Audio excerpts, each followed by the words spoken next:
a segment that we officially call quarterback check, pull him or play him. Unofficially, we call it sit his ass down. In New England, is it time for the Patriots to sit his ass down?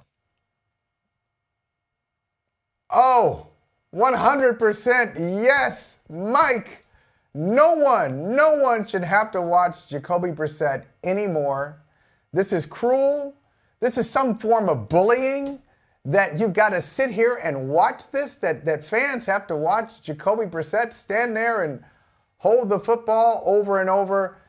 They are not a great team. At times, I look at the Patriots offensive line and it reminds me of an expansion team. I'm not even joking. It's so bad. They can't block anybody, but still, Drake May, your number 3 overall pick, gives you a better chance of making an unexpected play than Brissett, who he doesn't want to make a mistake, so he holds the ball, gets sacked, and then is lauded for being tough enough to get back up when he either makes a mistake or his line makes a mistake. Yeah, it's time to sit him down. Sit his ass down. Yeah, I mean, who does it punish more? Who does it bully more, the fans or Brissett? Does it at some point become the equivalent of the kid who was caught smoking a cigarette, so he was forced to smoke the whole carton, right? I mean, it's at some point like, please let me go back to being the backup quarterback that I knew I would eventually be. And that's really the key here.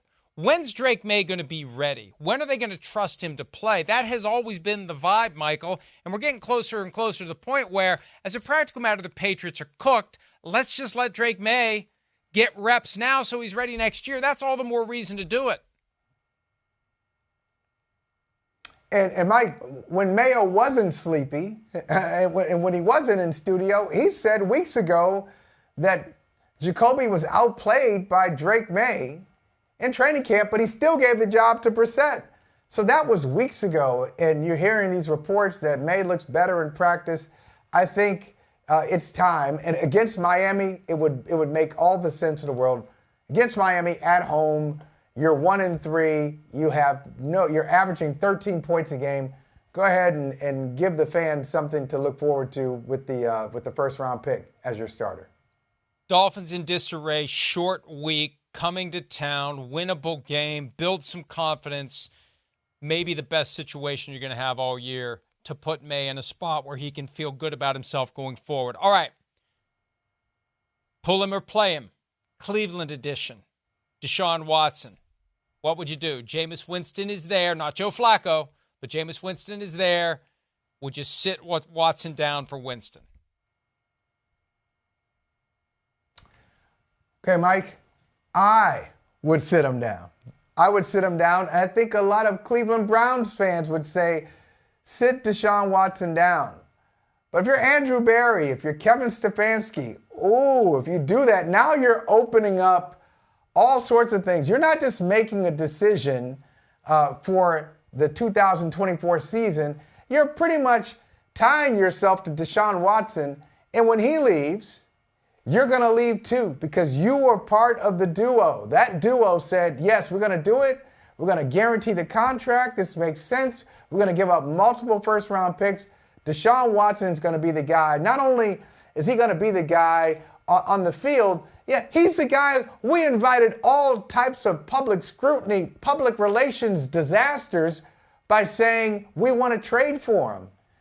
And he hasn't done the job. As a matter of fact, if he didn't have all that stuff attached to it, I think he would have sat already. If he didn't have all those things attached to him, Joe Flacco would be back as the backup quarterback, and you would have sat Deshaun Watson, who is just not a good quarterback anymore. He's not a good quarterback.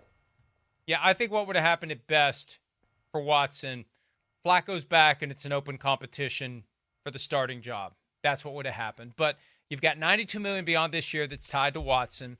The worst trade and sign of the salary cap era. I'm not going to call it the worst trade ever, but you have to look at both components. What they gave up to get him, 3 first-round picks plus 3 other draft picks for Watson and a late-round pick back their way.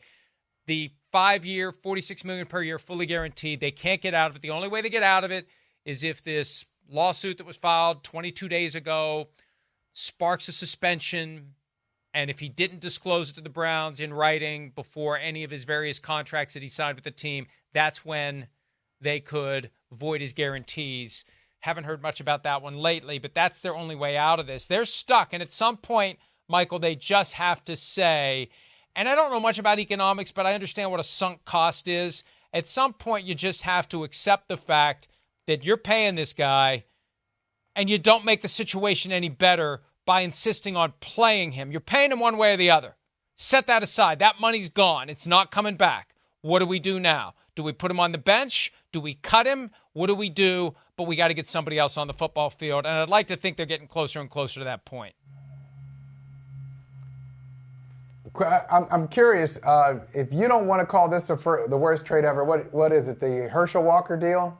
Is that always number one? Nobody can take that throne away from the Vikings? Because of what it did to the Vikings and what it did for the Cowboys. There was no win-win there. It was a disaster for the Vikings, and it helped lay the foundation for the Cowboys dynasty of the 90s.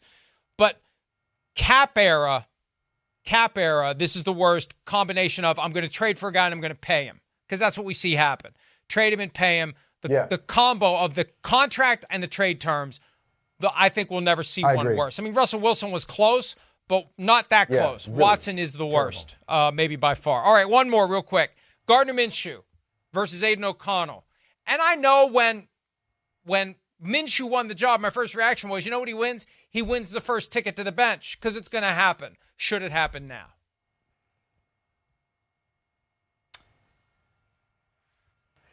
This is a tough one. Oh, this is a tough one, because I don't love my options here. I'm going to say keep him. I'm going to say keep him. And he was so close. It is funny. We're talking about bad quarterbacks here, or bad quarterbacking. If that play had stood up, the Deshaun Watson to Amari Cooper play, if that play had stood up, maybe the Browns win that game over the Raiders instead of losing by 4. And in that case, you go to Aiden O'Connell. This is a shelf life, week to week. Expiration date on this one, a week from today, October 8th. And we'll do it again. But I say for now, this week, Gardner Minshew keeps the job. And, we've spent some time today talking about teams who failed to have a competent backup quarterback behind an established starter. The Raiders failed to have an established starter. I mean, I don't know what they were thinking, but it's not working with Gardner Minshew, and it probably won't work with Aiden O'Connell. Hi, it's Mike Florio. Thanks for watching PFT on YouTube. Hit subscribe for the latest news and analysis from Pro Football Talk.